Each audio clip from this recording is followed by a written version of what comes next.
السلام عليكم، يا رب تكونوا بخير. النهاردة إن شاء الله هعمل معاكم العيش الشامي الصغير بطريقة سهلة جدا وبسيطة، وهيطلع معانا كله منفوخ بالشكل اللي انتوا شايفينه ده.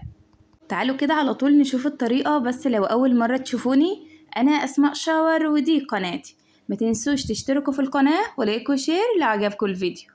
أول حاجة هنقول بسم الله الرحمن الرحيم ونصلي على الرسول.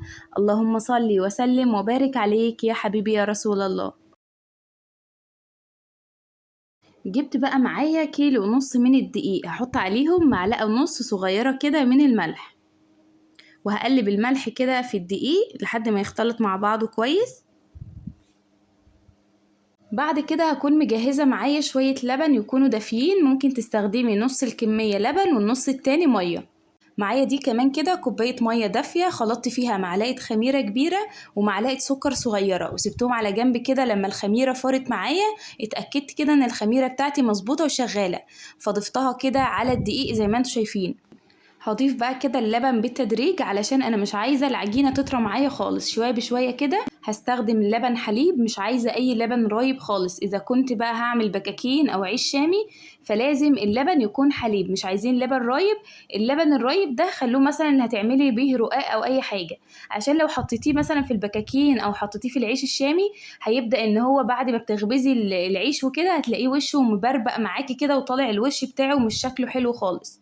بعد كل الدقيق كده ما اختفى حطيت ربع كوباية من الزيت، وهبدأ بقى كده أعجن العجينة كويس جدا. أنا عايزة عجينة تكون يابسة، مش عايزاها تكون طرية خالص، علشان أنا هفردها من غير أي دقيق عليها. هفردها كده ومش عايزاها تكون بتلزق معايا. بعد ما عجنت العجينة كويس بقى هبدأ ألمها بالشكل ده كده، كورها واغطيها واسيبها تخمر معايا. طبعا احنا في الصيف وكده في الجو حر، فهتاخد معاكي بالكتير قوي ربع ساعة وتكون خمرت معاكي. هغطي بقى العجينة الأول بكيس كده، وبعد كده أحط عليها قماشة وأسيبها لحد ما تخمر معايا. هنا بقى بعد العجينة ما خمرت كده وتضاعف حجمها، هبدأ أشيل بقى الكيس ده وأفضي الخمر بتاعها كده، وأبدأ أقطعها بقى قطع صغيرة. احنا هنعمل عيش شامي صغير، لو حابين انتوا العيش الشامي يكون كبير فكبروا التقطيعة بتاعتكم. هبدأ بقى أقطع العجينة زي ما انتوا شايفين كده لكور صغيرة، واحطهم بقى كده على صينية وابدأ افرد معاكم بقى العجينة. انا بكور شوية كده مش كتير وافرد، وبعد كده برجع اكور حبة تانيين وافردهم. وطبعا باخد اول واحدة انا قطعتها علشان تكون ارتاحت معايا واعرف افردها بسهولة. ابدأ افردها كده بالسمك اللي انتوا شايفينه ده. وهنا بفرد من غير اي دقيق خالص، علشان انا عجنة العجينة يابسة فهي مش محتاجة ان انا اضيف عليها اي دقيق.